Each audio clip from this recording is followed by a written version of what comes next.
جاندار چیزیں اور بے جان چیزیں. بے جان چیزیں بے شمار، یہ تمام فلکیات، یہ پوری کائنات، یہ زمین، یہ پہاڑ، یہ شجر و حجر، کیا. لیکن ایک ہے جاندار. ان جانداروں میں ایک تقسیم ہے. دو کا تعلق غیر مرئی دنیا سے ہے، انویزیبل ورلڈ سے. فرشتے جو دکھائی نہیں دیتے، ان کی پیدائش ہوئی ہے نور سے. دوسرے جنات جو انسانوں سے پہلے پیدا کیے گئے، آدم سے پہلے.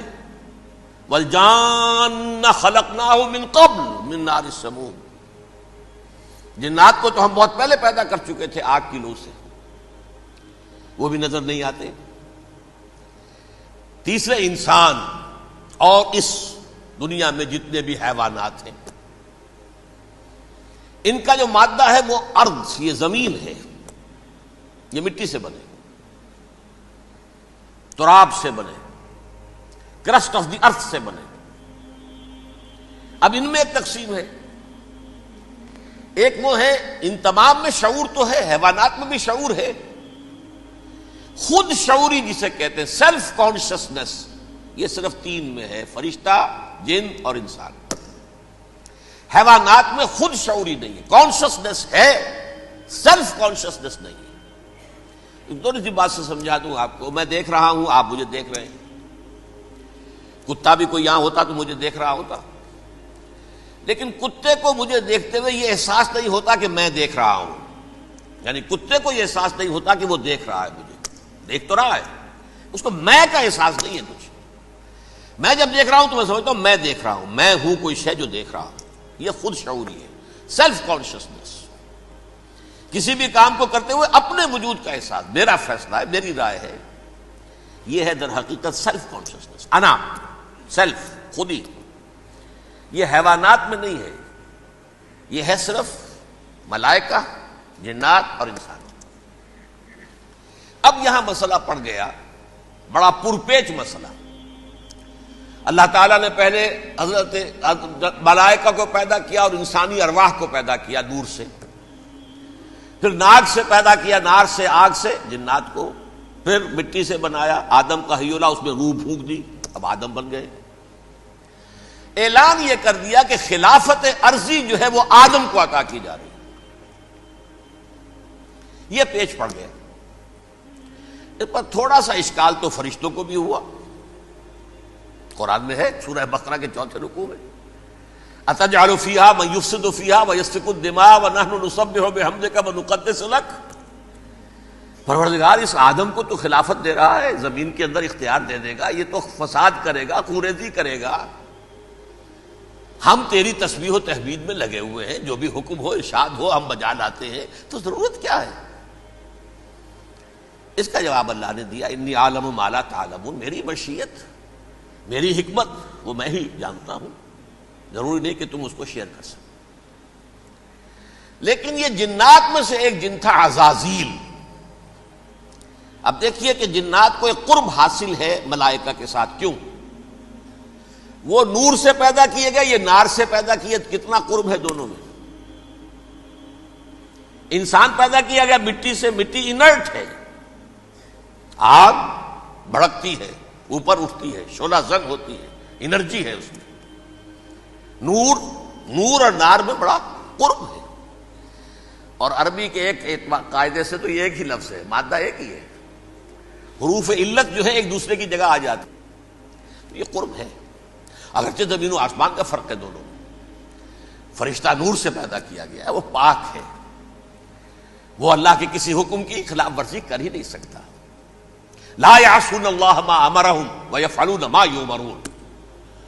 وہ جو بھی اللہ تعالیٰ حکم دیتا ہے اس کی کوئی معصیت یا نافرمانی نہیں کرتے، بلکہ جو حکم لیا جاتا مان لیتے. ذرا سا اشکال ہوا تھا، پوچھ لیا، جواب مل گیا، خاموش ہو گئے بس. لیکن عزازیل نامی ایک جن تھا، جو ایک تو جن ہونے کی نسبت سے فرشتوں سے کچھ نہ کچھ مماثلت تھی، قرب تھا. دوسرے یہ علم میں، زہد میں، عبادت میں اتنا اونچا تھا، اتنا اونچا تھا، اتنا اونچا تھا کہ یہ ملائکہ ہی کے صف میں شامل ہو گیا. اس نے علم بغاوت بلند کر دیا جب حکم دیا گیا کہ سجدہ کرو آدم کو. اب یہ دیکھیے کس قدر یہ اہم مضمون ہے، اور آپ سوچ رہے ہیں یہ باتیں آج پہلی مرتبہ ہمیں اس طرح سنائی جا رہی ہیں. یہ باتیں تو علم میں آتی نہیں ہمارے. وجہ کیا ہے؟ آپ کو دلچسپی نہیں ان چیزوں سے. جدید تہذیب نے ان چیزوں کی اہمیت کو زیرو کر دیا. قرآن میں اہمیت کا کیا عالم ہے؟ 7 جگہ یہ مضمون قرآن میں آیا ہے کہ فرشتوں کو ہم نے حکم دیا سجدہ کرو آدم کو، سب نے سجدہ کیا. فسجد الملائکۃ کلھم اجمعون، سارے کے سارے، کل کے کل، سب نے مل کر سجدہ کیا آدم کو. اللہ کے حکم کی فوراً تعمیل کر دی. الا ابلیس ابا واستکبر وکان من الکافرین. ابلیس نے نہیں کیا، انکار کیا، استکبار کیا، گھمنڈ کیا. اور اس کو سورہ کہف میں بیان کر دیا گیا. یہ اس لیے کہ وہ اصل میں جنات میں سے تھا، اگرچہ شامل تو تھا فرشتوں میں اس وقت. کانا من الجن ففسق عن امر ربہ، وہ اصل میں جنات میں سے تھا، اس وجہ سے وہ اپنے رب کے اس فیصلے کے خلاف کھڑا ہو گیا. سرکشی تھی اس میں.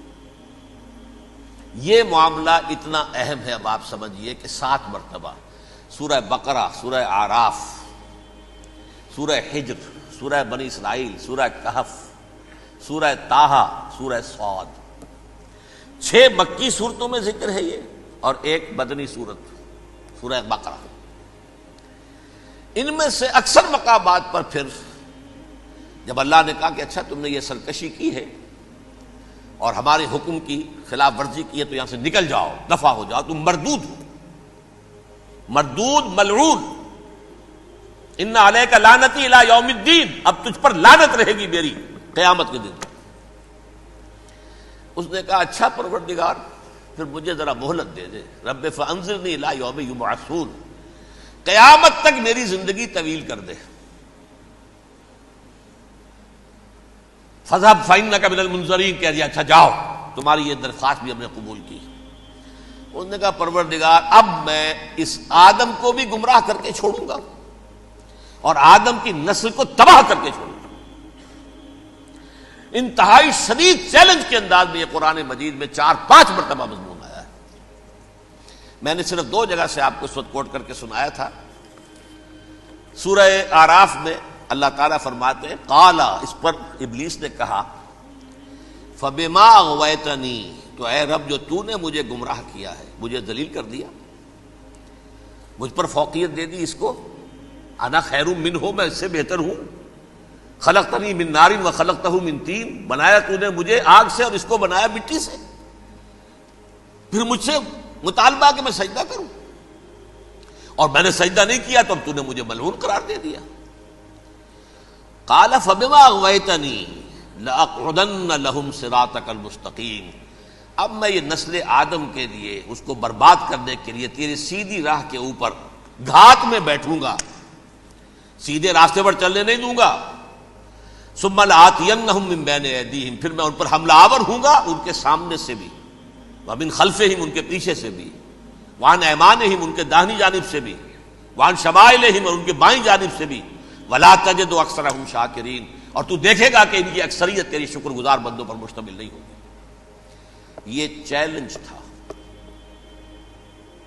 اور ایک چھوٹا سا چیلنج جو سورہ صاد میں آیا ہے، اور یہاں تو اس نے اللہ کے جلال کی قسم کھا کر کہا قال فبعزتک لأغوینہم اجمعین، اے رب تیری عزت، تیرے جلال کی قسم ہے میں ان سب کو گمراہ کر کے چھوڑوں گا، الا عبادک منہم المخلصین، سوائے ان میں سے وہ کچھ لوگ جنہیں تو خالص اپنا بندہ بنا لے، جنہیں تو اپنا بندہ بنا لے. مخلص، مخلص نہیں، مخلص یہ مفعول ہے، فاعل نہیں ہے، جسے تو بنا لے.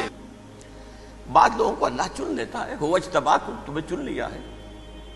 استفاء، اجتباء، بس وہ بچیں گے جن کو تو اپنی خاص امان میں لے لے گا، باقی میں سب کو گمراہ کر کے چھوڑوں گا. یہ ہے اصل دنیا میں نوع انسانی کا ابدی دشمن، ازلی سے ابدی تک.